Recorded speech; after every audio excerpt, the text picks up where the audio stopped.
Bien, Dios les bendiga en esta mañana, mis amados hermanos. Vamos a continuar con nuestro curso de profetas de Israel.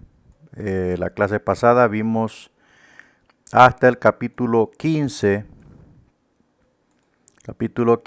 y hoy vamos a avanzar bastante. Vamos a avanzar bastante porque este curso solo tiene 22 capítulos. Vamos a avanzar, entonces vamos a ir a las diapositivas.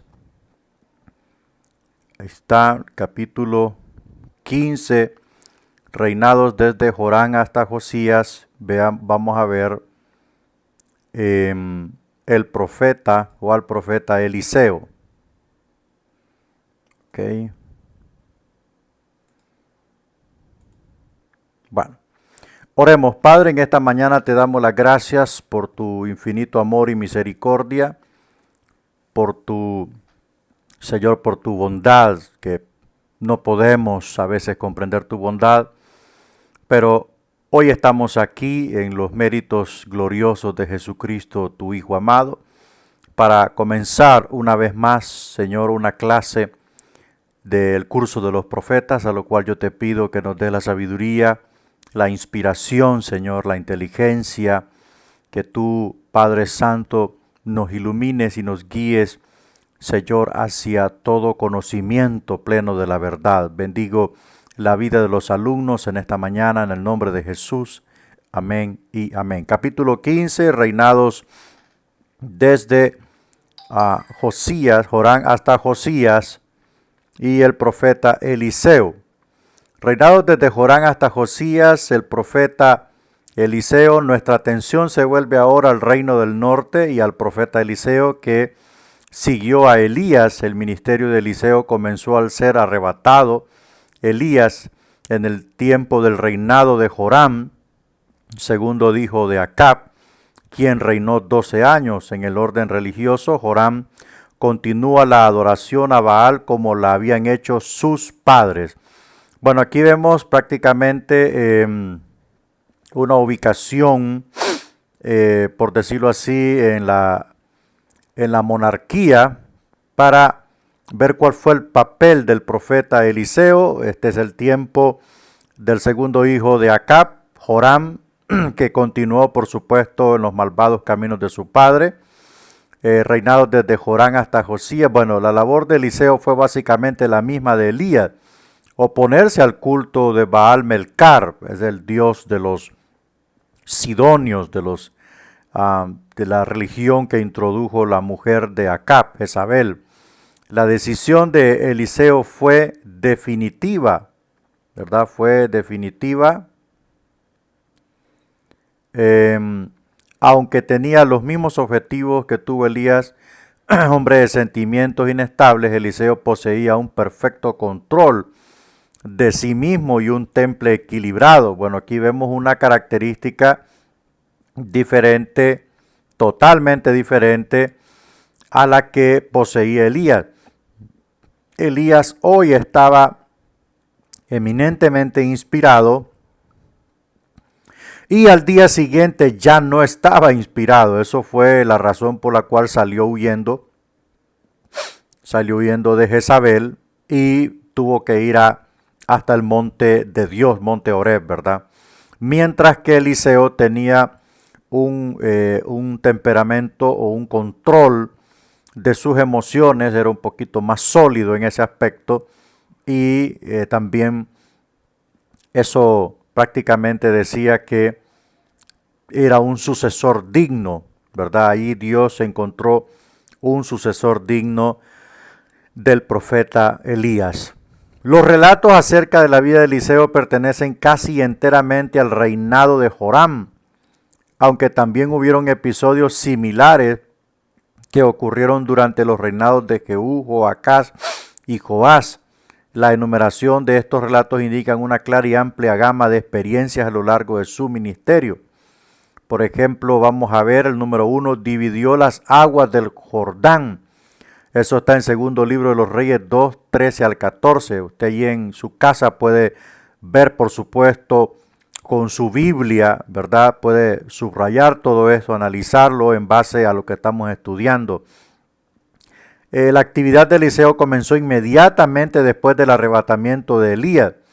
Tras recibir el manto de este, regresó al Jordán y ahí golpeó las aguas con el manto y éstas se dividieron. O sea, es una prueba terrible para Eliseo, ya que tenía que regresar por el camino que había usado su maestro y dividir las aguas, el primer desafío, aunque en ese momento él utilizó el nombre de su maestro. Después vemos que ya no lo necesitaba porque ya se había perfeccionado en él el llamamiento profético. Ya él había comprendido que Dios estaba con él y que en él estaba el llamado infalible de Dios. Entonces dividió las aguas del Jordán, después purificó las aguas de Jericó. Eso está en el mismo libro, capítulo 2, 19, 22. Cuando Eliseo llegó a Jericó, halló a la gente quejándose de la mala calidad del agua, de su manantial. Eliseo mandó traer una vasija nueva y que echasen sal en ella. Como resultado, las aguas se tornaron dulces. Bueno, eso fue un acto de fe, un acto profético, ¿verdad? Número 3, la maldición que lanzó sobre los muchachos, ¿verdad? Cuando viajaba de Jericó a Betel ocurrió un incidente. Salieron de Betel unos muchachos que se burlaron de él diciendo, sube calvo, sube calvo. Eliseo, volviéndose a ellos, los maldijo en nombre de Jehová, con el resultado de que salieron 2 osos del monte y despedazaron a 42 de esos muchachos. O sea, eso fue una palabra una palabra totalmente llena de convicción, ¿verdad? O sea, eso fue algo tremendo de parte del profeta Eliseo. Betel llevaba siendo por muchos años el centro de adoración al becerro de oro y era de esperarse un resentimiento contra cualquier profeta de Dios. O sea, el becerro de oro, usted sabe quién construyó el becerro de oro, ¿no? El becerro de oro fue construido por manos de Aarón en aquel momento cuando Moisés se tardó mucho en la cima del monte de Sinaí. Y ellos, los judíos, todavía siguieron adorando ese becerro de oro. Aunque en su momento Moisés lo destruyó, ¿verdad? Y lo condenó, lo destruyó. Pero la idea siempre estuvo de generación en generación. Esto vemos que no todo Israel era salvo. No todo Israel era salvo. Porque siempre había un remanente descarriado, idólatra, que decía creo en Dios, pero con sus hechos decían lo contrario. Entonces eso fue uno de los grandes desafíos por parte del profeta Eliseo. Número 4, proveyó de agua a 3 reyes. Parece ser que fue poco después de este incidente cuando Dios usó a Eliseo para proveer de agua a 3 reyes con sus ejércitos al sur de Moab. En esta ocasión, Joram le pidió a Josafat que fuese con él contra los moabitas para obligar a estos a continuar enviándole sus cuantiosos tributos anuales.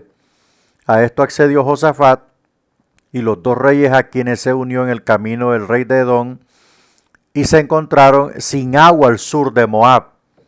Enterados de que Eliseo andaba por allí, los 3 reyes se llegaron al profeta para darle a conocer la necesidad que se hallaban.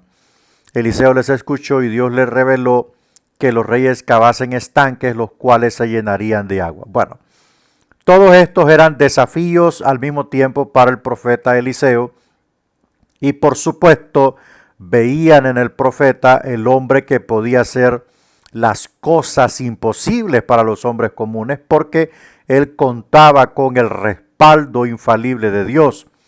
Y todo lo que el profeta hacía era en pro de Israel. Entonces por eso era demandado en este tipo de cosas, ¿verdad? Era demandado en este tipo de cosas tan difíciles que para un profeta de hoy Eso casi sería prácticamente imposible porque el diseño del trabajo de Dios es diferente, el patrón de trabajo de Dios es diferente y los profetas están puestos para apoyar el trabajo de la iglesia, ya no de un país, de una nación como en el momento lo hizo Eliseo, que era el enviado, era el profeta de Dios para la nación de Israel.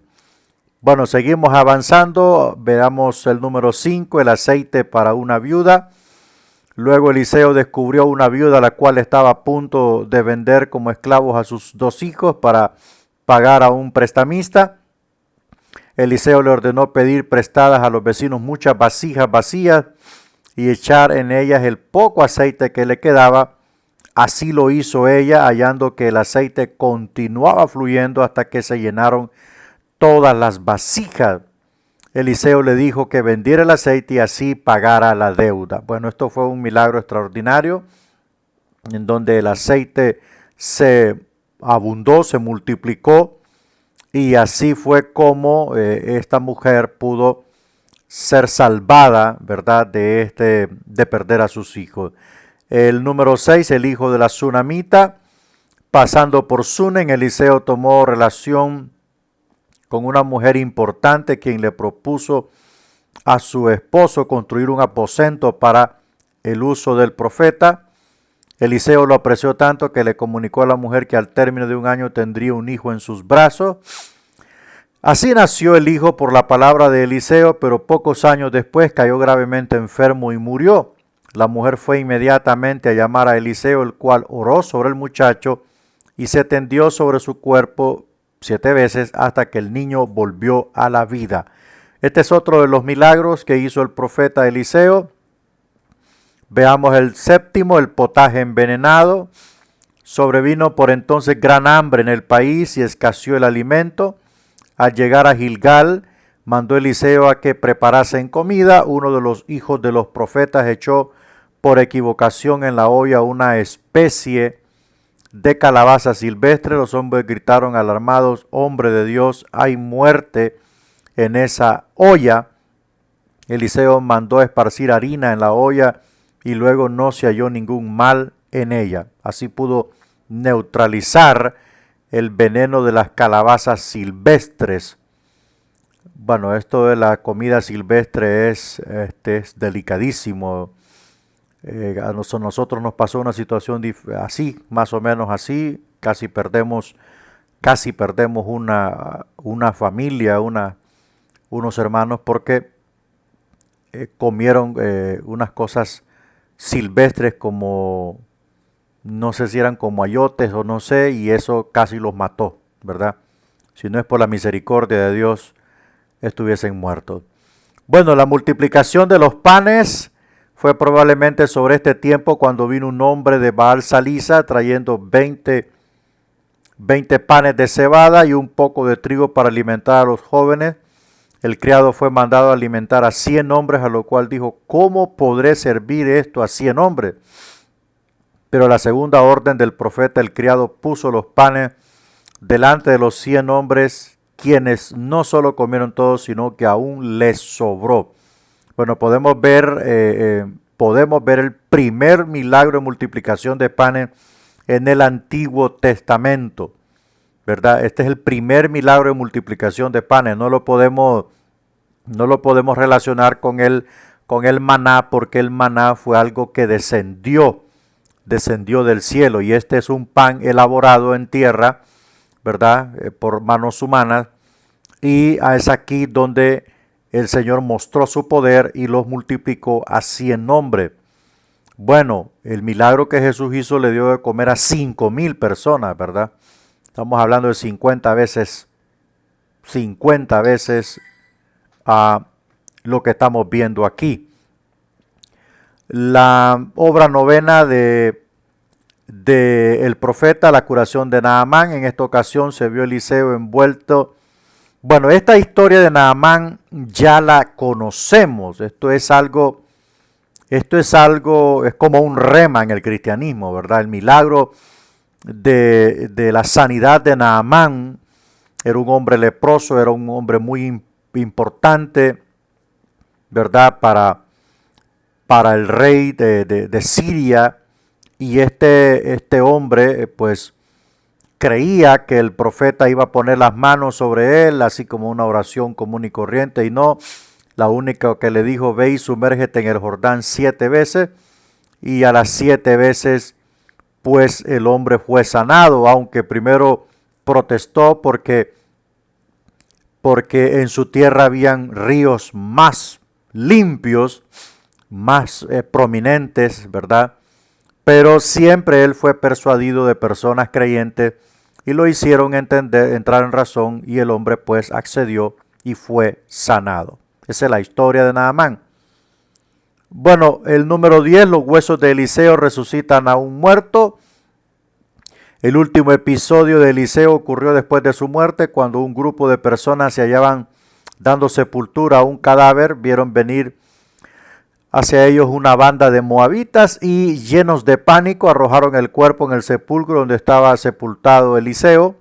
Tan pronto aquel cadáver llegó a tocar los huesos de Eliseo, revivió el muerto y se levantó sobre sus pies. Y estoy seguro que también salió corriendo. Al volver la vista hacia todos estos milagros, no puede menos que impresionarnos su variedad y su número. De cierto, Dios usó a este profeta de un modo muy notable. Eliseo hizo una obra muy grande, muy grande, ¿verdad?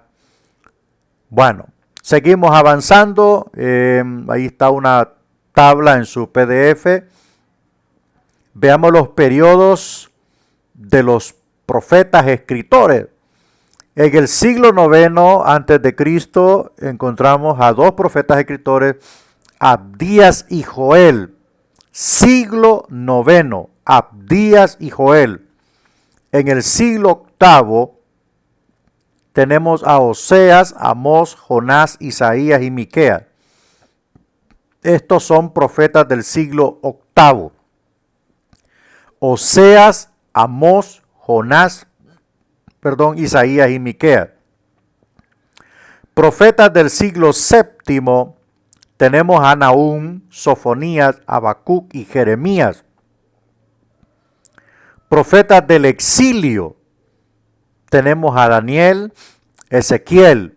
Profetas post-exílicos o después del exilio están Ageo, Zacarías y Malaquías. Esos son los periodos de los profetas escritores del año 850 al 400.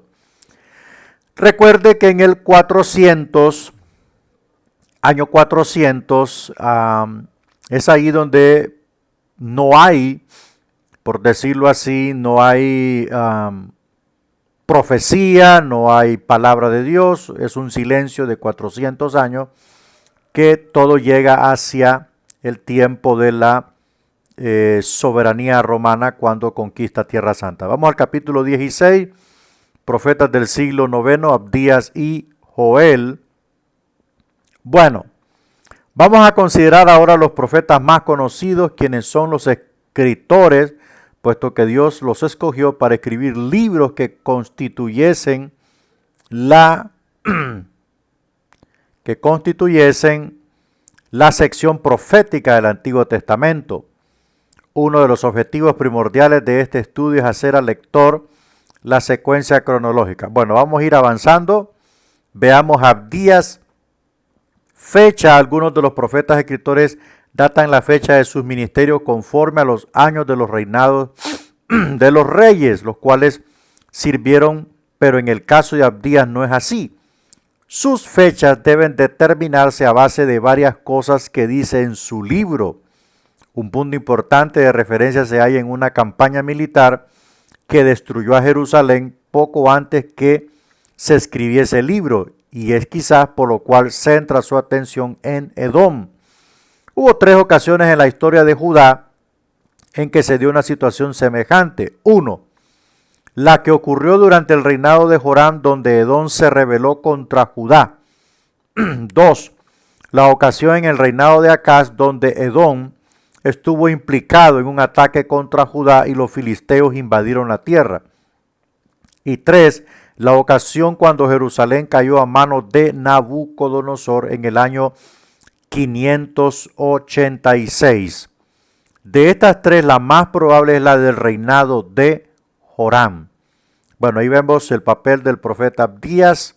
Bueno, una adicional indicación en favor de la primera opción se halla en el orden en que el libro es colocado dentro de los profetas menores, los cuales datan del siglo IX u VIII.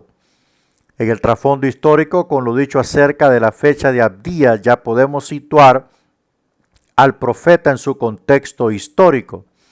Eran tiempos turbulentos donde el rey de Judá era el buen rey Joram, hijo de Josafat, pero se había casado con Atalía, hija de Acab y Jezabel, probablemente de una alianza entre Judá e Israel, ¿verdad? Ese matrimonio fue en perjuicio de Joram y del reino de Judá, ya que Joram permitió que se introdujese el culto a Baal con todas sus degradaciones.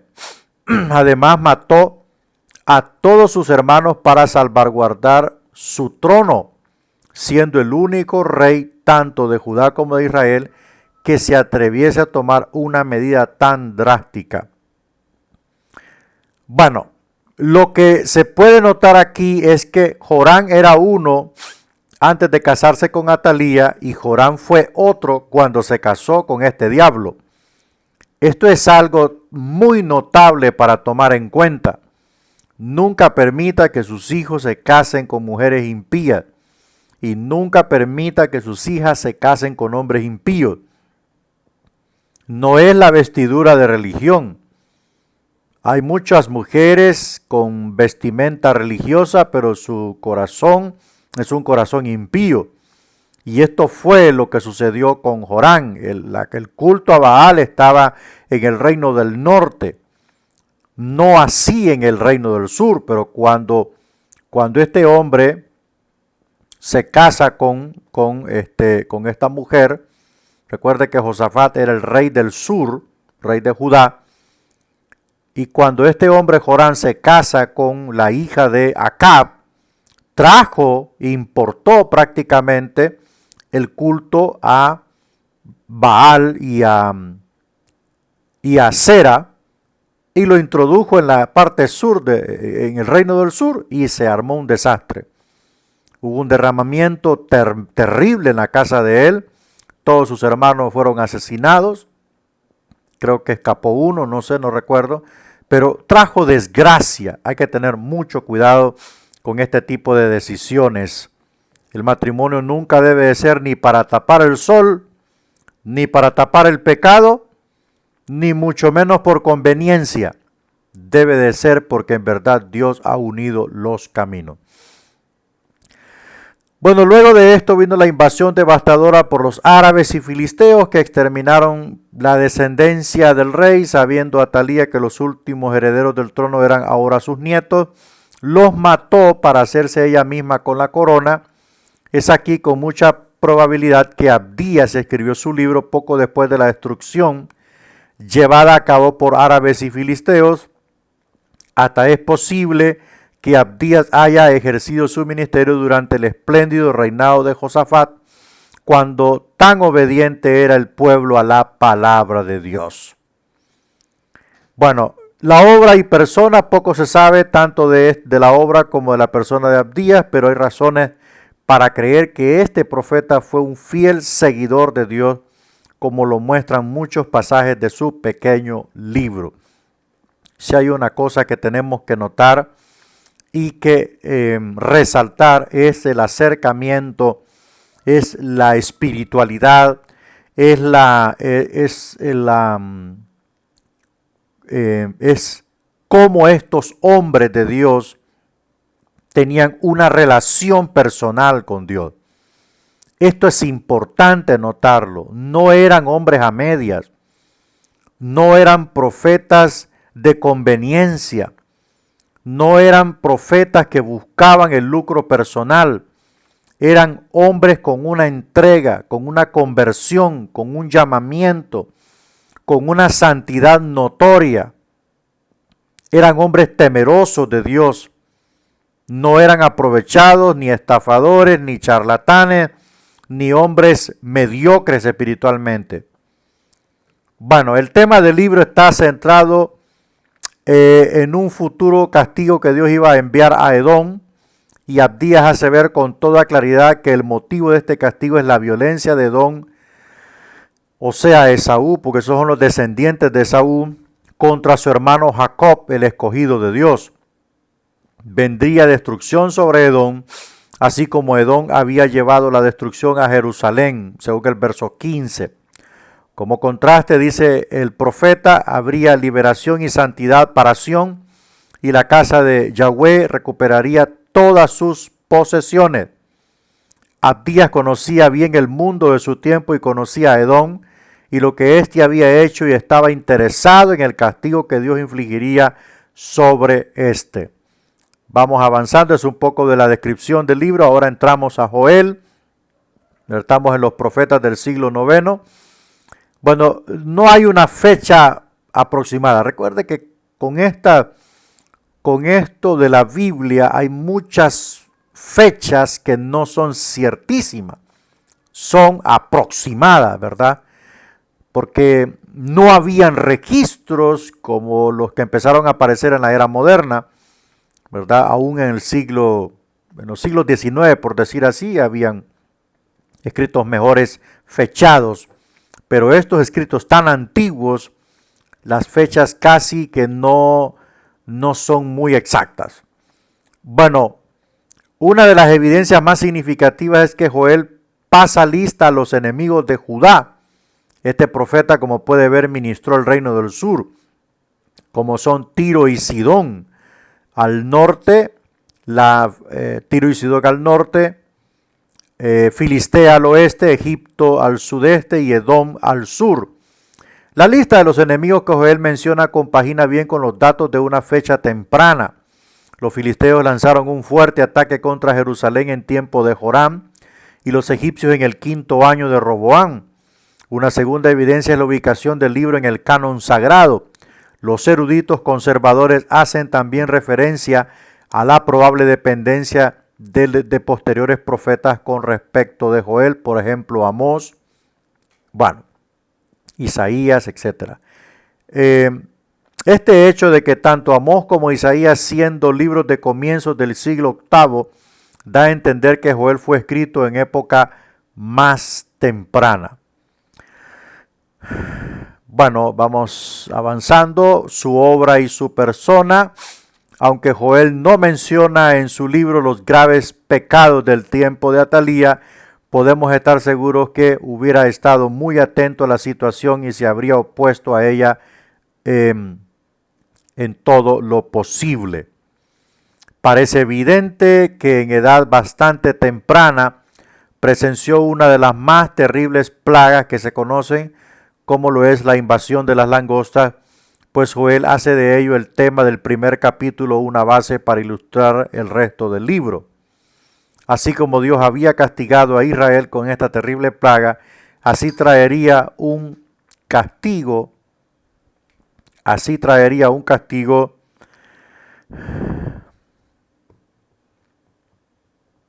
similar cuando viniese del norte una nación para invadir la tierra. Las advertencias del futuro castigo de Israel constituyen el tema general del libro. El alto nivel espiritual de Joel se echa de ver en su modo de escribir. Habla de la venida del día del juicio, porque el pueblo había ofendido a Dios con muchos y graves pecados, y era menester que el pueblo se entregase a la oración, al ayuno y al arrepentimiento, a fin de escapar de la ira venidera. Usted puede ver que el patrón de Dios en torno a su acercamiento hacia Él nunca va a cambiar. Oración, ayuno y arrepentimiento. Eso nunca va a cambiar. Esté la época que esté la era que esté. Nunca va a cambiar. Dios es así, Dios trabaja así, y esa es la única manera en que el hombre puede hacer morir la carne, a través del ayuno y la oración y el arrepentimiento. De lo contrario, siempre le armará la guerra para derrotarlo. Veamos un poco de su libro. El tema principal del libro se centra en la venida del día del juicio, llamado el día de Jehová.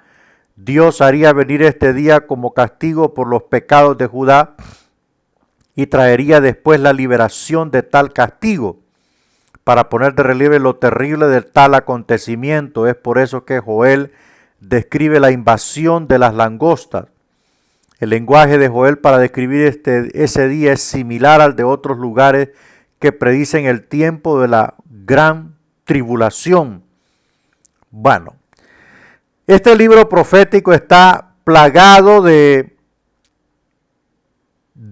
¿cómo le digo? Pura literatura escatológica, pura información escatológica.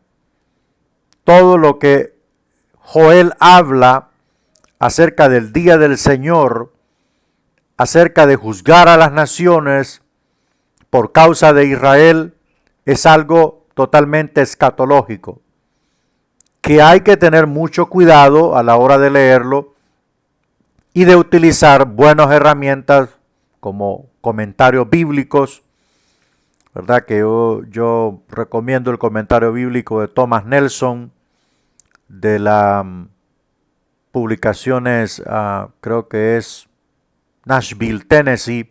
Ese es un buen comentario bíblico. Hay otros comentarios bíblicos, pero el de Thomas Nelson es un gran comentario bíblico, ¿verdad? Que yo tengo años de leerlo, muchos años, y es un contenido muy, muy maravilloso. También ha salido la Biblia de estudio Thomas Nelson, que es prácticamente el comentario bíblico, solo que con la Biblia, ¿verdad? Incorporado.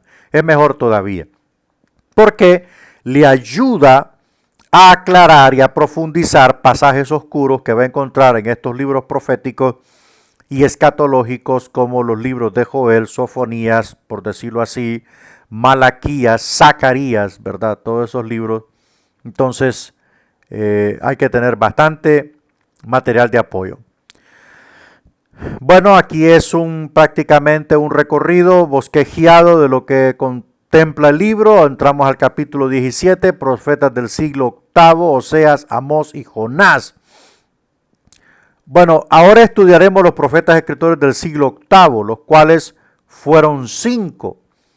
Consideramos aquí a Oseas, Amós y Jonás, los cuales procedían de Israel o profetizaban para Israel y que datan aproximadamente de la mitad o un poco después de la mitad del siglo VIII.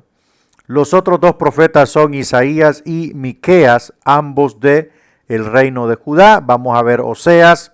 Vamos a hacer un repaso así un poco breve de todo esto. Concerniente a las fechas, contrario a los profetas Abdías y Joel, Oseas da sus fechas. Oseas provee fechas con exactitud. Este ejerció su ministerio durante los reinados de Uzías, Jotán, Acaz y Ezequías, reyes de Judá. Uzías, Jotán, Acaz y Ezequías, reyes de Judá, en los días de Jeroboam II, rey de Israel. O sea, ahí prácticamente está colocando, ¿verdad?, un punto de referencia en cuanto a las fechas. En los días de estos reyes, pero también en Israel, en la parte norte estaba Jeroboam II. Dados estos reinados, la fecha que Oseas comenzó su ministerio hubo de ser entre el 767 y el 753 a.C. y continuó por lo menos hasta el 715. O sea, estamos hablando que si fue del 767 al 715, estamos hablando que son un promedio de 52 años de ministerio. Ahí está, se puede suponer que su ministerio tuvo una larga trayectoria de por lo menos 45 años promedio.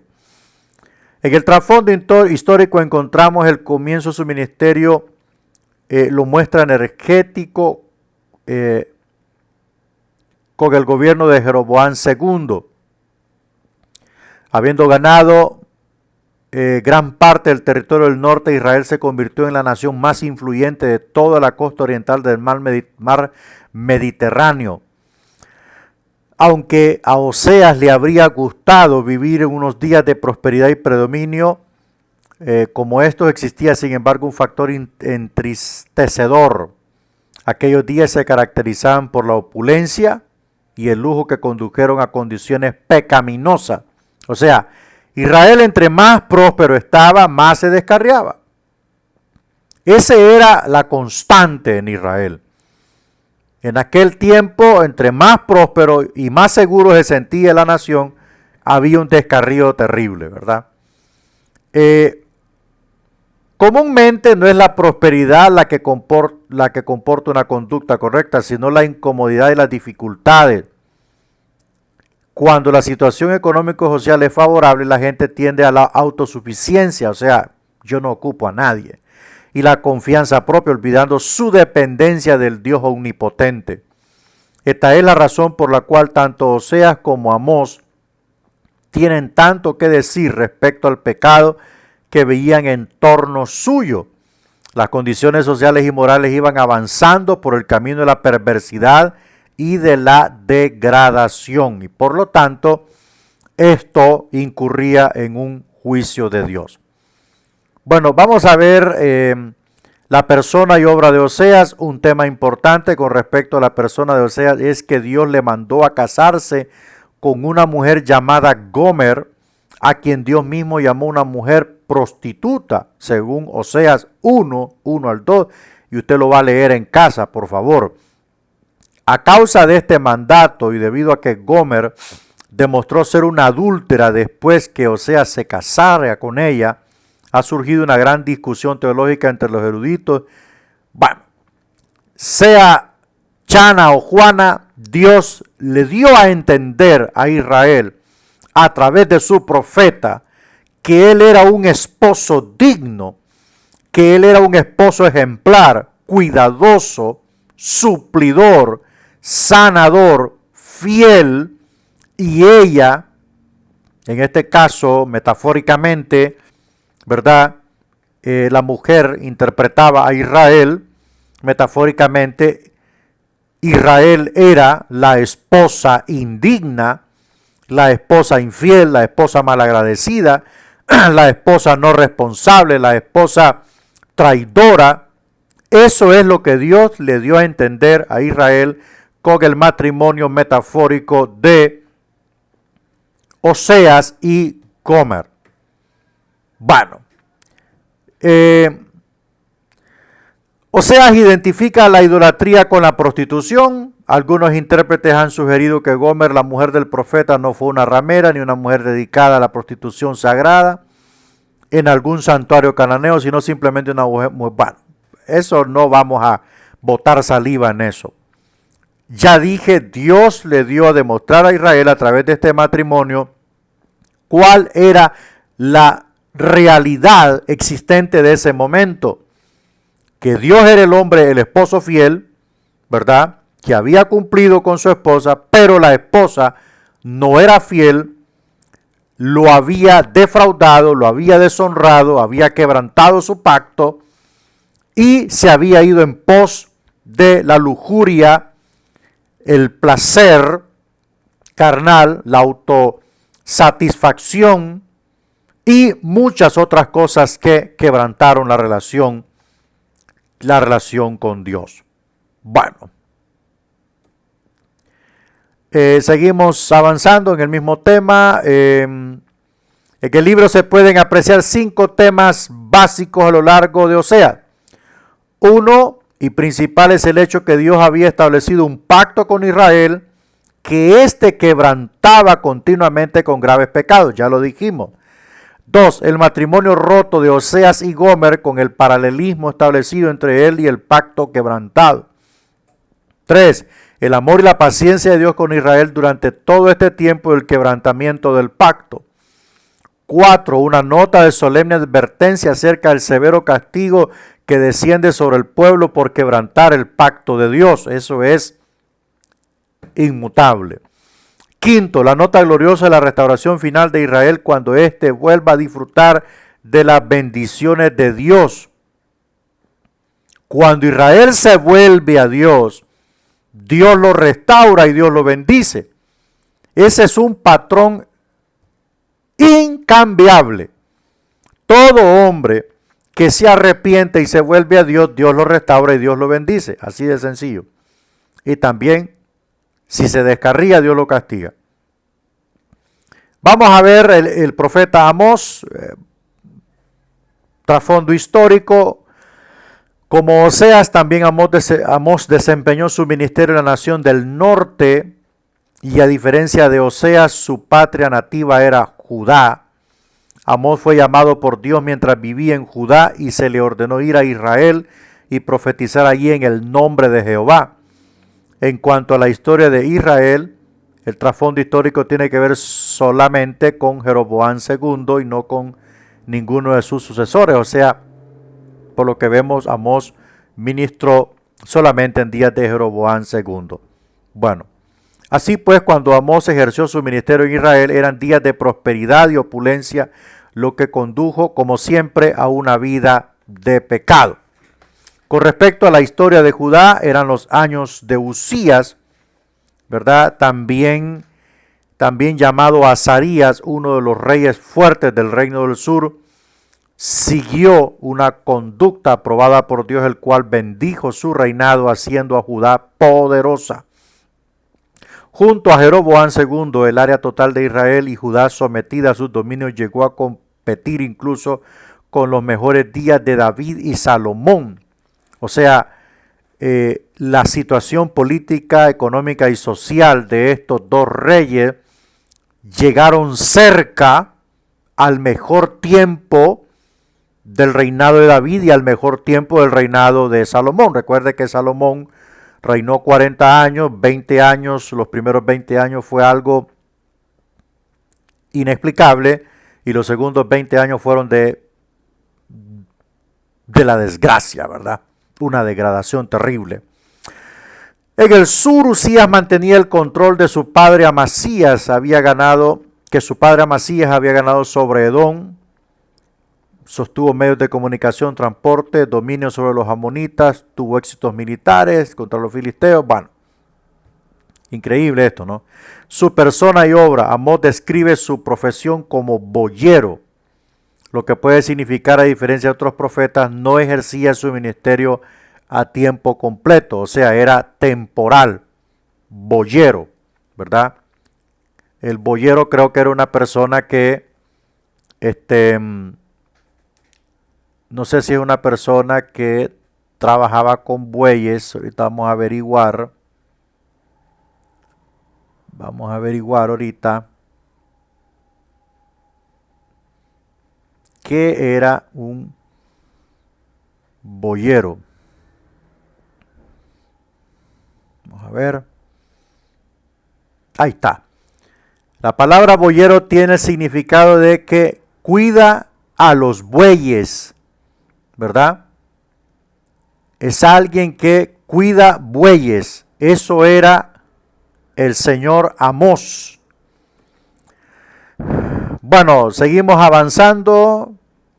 El libro, uno de los grandes valores de Amós es que provee junto con él de Oseas una importante información acerca de las condiciones que existían en el reino del norte durante Jeroboam II.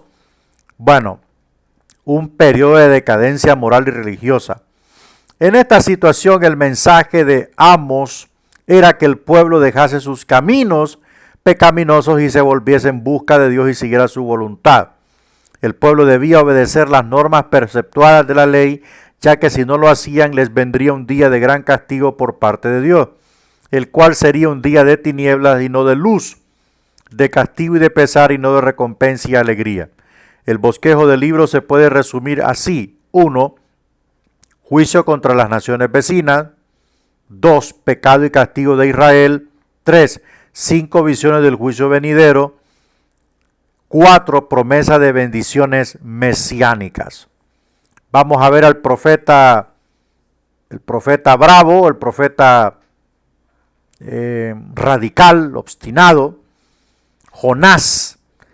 Según el trasfondo histórico en cuanto a esto, el trasfondo de la vida de Jonás en Israel, podemos ver que Jonás le predijo al rey que ensancharía su dominio, lo cual sucedió. Obviamente, entonces podemos decir que Jonás vivió en una época anterior a tal expansión. Acerca de Nínive, esta no era la capital, sino una ciudad mayor de Asiria para ese tiempo, pero fue hecha la capital posteriormente por Sennacherib. Bueno, hablar acerca de Jonás es tener una idea, ya lo hemos hablado muy detalladamente en el libro, en la curso de Antiguo Testamento. Todo esto acerca de Jonás ya lo conocemos perfectamente bien, de su llamamiento, su declinación, su rebeldía, la paciencia de Dios con Jonás, el trato de Dios con Jonás y muchas otras cosas. Entramos al capítulo 18, profetas del siglo octavo, Isaías y Miqueas. Isaías y Miqueas, ¿verdad? Profetas del siglo octavo. Bueno, Isaías data su ministerio con referencia a los reinados de ciertos gobernantes a quienes cita por su nombre, mencionando a los reyes de Judá. Están Usías, Jotán, Acaz y Ezequías. Isaías profetizó para el reino del sur. Como Usías murió en el año 739, podemos pensar que su ministerio se prolongó unos 70 años. Es un profeta longevo en el ministerio. Desde el 740 hasta el 680 aproximadamente, quizás el más largo de todos los profetas de Israel. Lo triste fue el final de este profeta. Bueno, en el trasfondo histórico del gobierno de Usías, el que ensanchó las fronteras de Judá, estaba tocando su fin cuando Isaías comenzó su labor. Su hijo y sucesor Jotán continuó en gran parte el poderío de su padre, siendo el cuarto rey consecutivo de Judá. Aceptó a Dios. El sucesor de este, por su parte, Acaz, no siguió los caminos de Dios. En el plano religioso, Acaz fabricó imágenes de Baal y observó el holocausto de niños y adoró, los lugares altos. Bueno, vamos a seguir avanzando un poco con esto, la obra de este profeta. En cuanto a la labor de Isaías, el texto sagrado indica el llamamiento que recibió en el último año del rey Usías, ¿verdad? Prácticamente eso es Isaías 6:1. Donde Isaías tuvo una visión en la que contempló a Dios en el templo sentado sobre un trono alto y sublime. Es notable como Isaías experimentó un fuerte sentido de culpabilidad personal hasta exclamar: ¡ay de mí que soy muerto! O sea, eso es lo que yo todavía no puedo entender.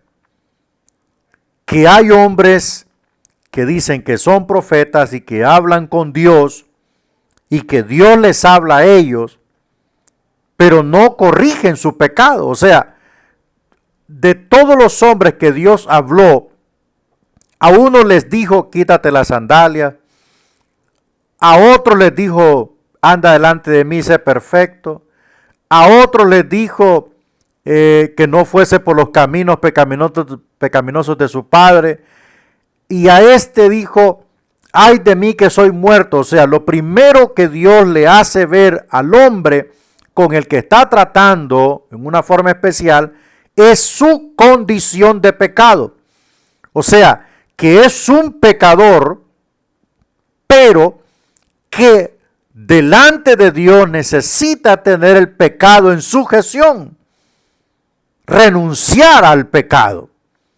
Eso es, o sea, ¿cómo es posible que hayan hombres que dicen que Dios les habla, o hay mujeres que dicen que Dios les habla y están en pecado?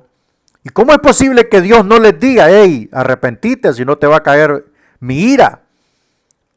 Eso es lo que no se entiende de los falsos profetas de hoy. Pero como ya bien Jesús lo dijo, que vendrían falsos cristos, falsos profetas y falsos maestros, entonces hay que tener cuidado, porque todo árbol se mide por sus frutos. Así de simple, así de sencillo. Pero hay mucha iglesia ignorante, hay mucha gente ignorante que aplaude el pecado, no le toma importancia. Realmente que lo que yo veo es que el pecado está perdiendo el lugar de alarma que debe existir. Porque yo recuerdo que en cierta ocasión fuimos a atender un problema de nuestro concilio, teníamos un pastor en una zona, ese pastor se emborrachó, este pastor tenía una relación fuera de su matrimonio con una mujer, algunos dicen que era pandillera, bueno, pero era una mujer ajena, en otras palabras, el hombre estaba en pecado. Nosotros fuimos a resolver la situación, fue puesto en disciplina, se le envió una carta a la iglesia por parte de las autoridades superiores, leí la carta ante la congregación, pusimos otro obrero en lugar de él, y la gente lo que hizo fue irse de la iglesia. Se fueron de la iglesia porque ellos amaban a su pastor, pero el pastor estaba en pecado, creo que hasta de goma andaba. O sea, la gente ya no ve al pecado como un signo de alarma, como algo que ofende horriblemente a Dios. Ya no les importa eso, porque existe tanta religiosidad que ha salido de la misma iglesia hacia afuera, ha salido religiosidad. Entonces, esta religiosidad permisiva, pues admite que la gente peque y pueda servir en el altar. Conozco de congregaciones e iglesias donde la gente en pecado puede servir. No importa cómo anden, lo que importa es que se congreguen. No se trata de eso. No se trata de eso. Se trata de que el pecado me separa de Dios. Y pasará esta generación y vendrá la otra y vendrá otro siglo, otra era. Y delante de Dios el pecado separa a los hombres de él. Y es así como Isaías dice: ay de mí que soy muerto, porque siendo yo un hombre inmundo de labios que habita en medio de un pueblo inmundo, han visto mis ojos al Rey Jehová. O sea, la santidad de Dios tan profunda y perfecta hace que nosotros nos miremos en el espejo de su santidad, nuestro pecado. Pero hay gente que quiere ocultar su pecado, tapar su pecado, cuidar su pecado y pararse en el altar de Dios y ministrar a Dios sin renunciar a su pecado. Eso es lo terrible de una generación de cristianos que se han ido por el camino de la profecía, por el camino del show cristiano, por el camino del neopentecostalismo, por el camino de la ambición de cosas materiales a costillas del pueblo de Dios, por el camino del espectáculo cristiano y no por el camino que optó Pedro, Santiago, Felipe, Juan y todos aquellos hombres de Dios que su línea era tener menos preponderancia en los altares, pero que Cristo sí se llevase el primer lugar en todos sus actos y en su estilo de vida. Ese es el camino que tomó la iglesia. Y claro, el camino de la popularidad cristiana, donde donde han convertido los templos cristianos en lugares de shows y espectáculos y toda esa cosa que lo que hace es alimentar el sensacionalismo, alimentar la estimulación psicológica, y las personas se sienten allí como que estuviesen en un espectáculo de mundo, en un espectáculo donde tu conciencia se siente bien, pero no es una conciencia regenerada, no es una conciencia transformada, sino que es algo que te hace sentir bien porque tú eres importante, y yo no digo que no sea importante, pero el pecado no puede catalogar a una persona apta para servir al Señor Todopoderoso mientras esta persona no renuncie a su pecado. Pero el nuevo modelo de iglesia de este momento es un modelo incluyente, permisivo, otorgador, apañador, ¿verdad? Que lo que necesita se alimenta de las masas, porque donde hay masas populosas hay flujo muy grande de dinero en todos los aspectos, hay un mover económico grande, y esto catapulta a ese disque ministerio en una organización muy fuerte económicamente, y donde hay holgura económica y donde hay flujo masivo de gente que aporta porque yo me siento bien, porque este pastor me ama, aunque sea gay, aunque sea homosexual, aunque sea lesbiana, aunque tenga 2 mujeres, aunque vive en fornicación, aunque sea un estafador, aunque sea un ampón, un no sé qué, aunque sea eso, o una mujer que destruye hogares, siempre me incluyen, siempre me aman, siempre me cuidan, y yo estoy sirviendo a Dios, y Dios perdona mis pecados, y yo me arrepiento hoy, pero sigue pecando, y yo sigo sirviendo. Entonces, esa es el modelo de iglesia de hoy. No es la iglesia donde Jesús se manifiesta y a través de su palabra confronta al pecador con su infalible palabra y le hace ver que si no renuncia a su pecado lo va a condenar. Obviamente, estas iglesias no son populares, aunque son muy pocas. No son populares, no somos populares los predicadores de doctrina sana. No somos populares, no se nos llena la iglesia, ok, no se me llena la iglesia. Yo conozco iglesias aquí que están hasta la bandera. ¿Por qué? Porque ahí se apaña todo. Entonces, ese es el asunto por el cual prolifera muchos profetas que, disculpando la palabra de todos mis alumnos, solo son profetas de jeta. Así son. No hay una evidencia de que Dios esté allí porque no renuncian a sus maldades. Esa es la realidad. Y ay, perdone que me haya exaltado, pero a veces se me sale lo predicador y se me sale el celo de la casa de Dios.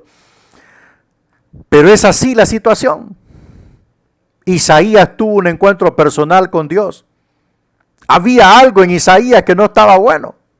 Y cuando se encontró con Dios, Dios le hizo ver, mira, esto está malo.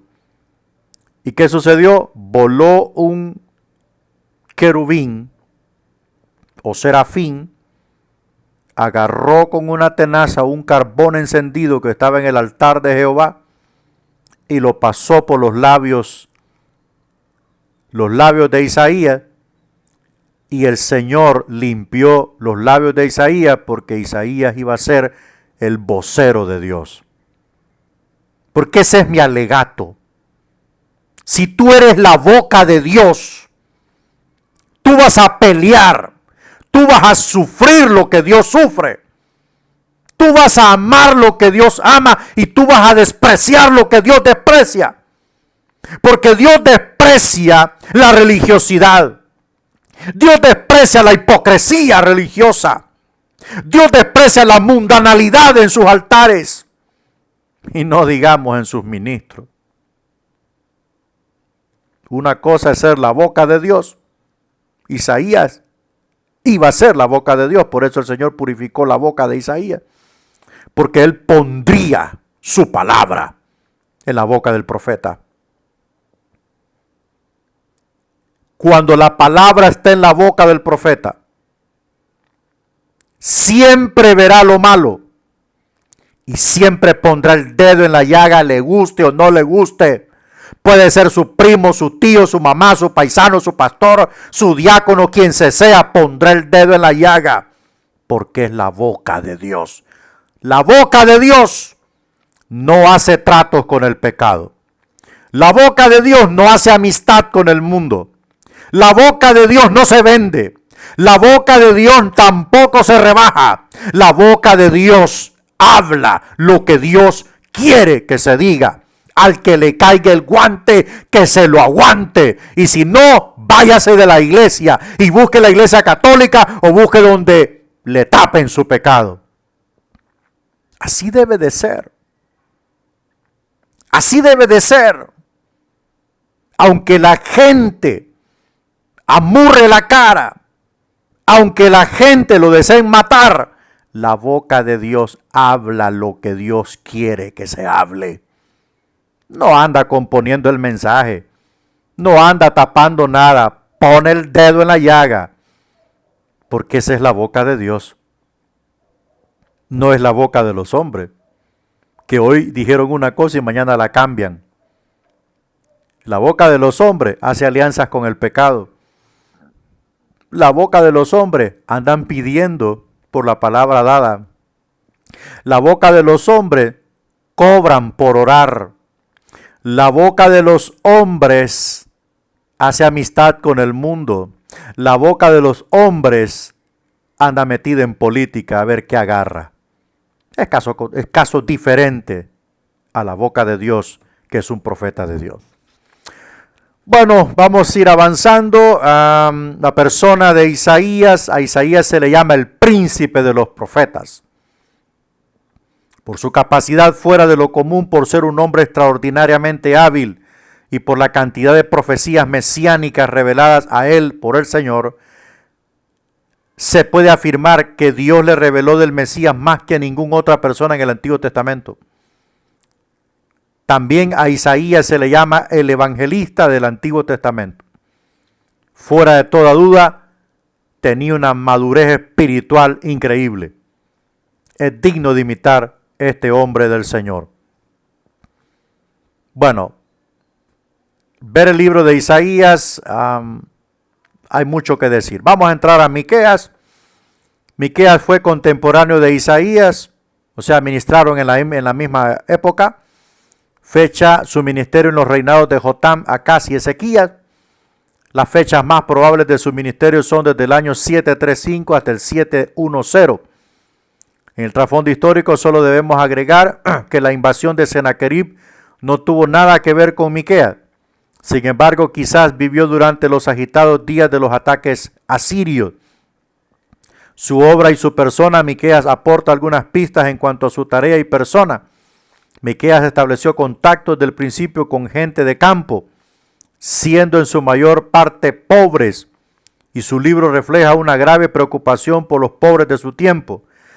Miqueas muestra un interés especial en el reino del norte, que parece conocer muy bien. Conocía a los falsos profetas, cuyo centro era la capital, y advierte que esos profetas hacían errar al pueblo de Dios. Yo le digo una cosa, si usted no está seguro de que Dios le está hablando, mejor cállese la boca. No haga errar las ovejas del Señor. Si no está seguro, calladito se ve bonito. En resumen, debemos pensar de Miqueas como un digno contemporáneo de Isaías y sin duda grandemente influido por él. Miqueas estaba interesado en la suerte de los pobres y oprimidos de su tiempo. Ambos llevaron el énfasis en la maldad del pecado y la seguridad del castigo en caso de que el pueblo no se arrepintiera. El libro de Miqueas se divide en 3 secciones. 1. Una referencia clara a la caída de Samaria, capital del reino del norte. 2. Una exhortación con respecto a la opresión de los pobres. Y 3. Una predicción del Mesías tanto en su primera como en su segunda venida. Yo le dejo de tarea que usted vea, por favor, todas estas citas bíblicas. Por favor, hermano, si usted es un alumno responsable, usted va a ver todas estas citas bíblicas que aparecen en este estudio y en esta clase. Por eso debe tomarse su tiempo. Entramos al capítulo 19, profetas del siglo VII, Nahum, Sofonías y Habacuc. Bueno, estos capítulos 19, 20, 21 y 22 los vamos a ver el jueves. El jueves termina prácticamente el curso de profetas. Este jueves termina prácticamente el curso de profetas. Ya solo nos quedaría un examen nada más por hacer del curso de profetas. Y lo que veo yo es que los cuestionarios de estos capítulos no están llegando. Y yo llamo la atención de todos los alumnos. Si ya vamos por el capítulo 19, quiere decir que deberían haber entrado un promedio de unos 10 a 14 cuestionarios por alumno. Y eso no ha sucedido. Allá uno que otro alumno me manda cuestionario de la clase de profetas. Así es que yo le pido a usted que sea más responsable. Si es cierto, no nos estamos viendo en una transmisión directa, pero yo estoy pendiente de todo lo que usted está mandando, y si no manda, otra cosa, no todos envían capturas de que están recibiendo la clase. Así es que, hermanos, espero que usted corrija todo esto porque estamos empezando. Faltan 3 años. 3 años de estudio. 3 años de estudio faltan. Y yo espero que esto ya se convierta en una rutina de parte del alumno tras que recibe la clase. Tomar capturas de que empezó a verla, que la va por la mitad y terminó de verla. Algunos sí lo hacen. Yo bendigo a los hermanos que lo hacen. Y todos sus resúmenes, por favor. Si no pueden días de semanas, yo entiendo que alguien trabaja, pues, hermano, haga un esfuerzo. Si no nos esforzamos, hermano, entonces no vamos a poder alcanzar nada. Pendiente capítulo 19, 20, 21 y 22. Siguiente jueves. Que Dios lo bendiga y Dios lo guarde.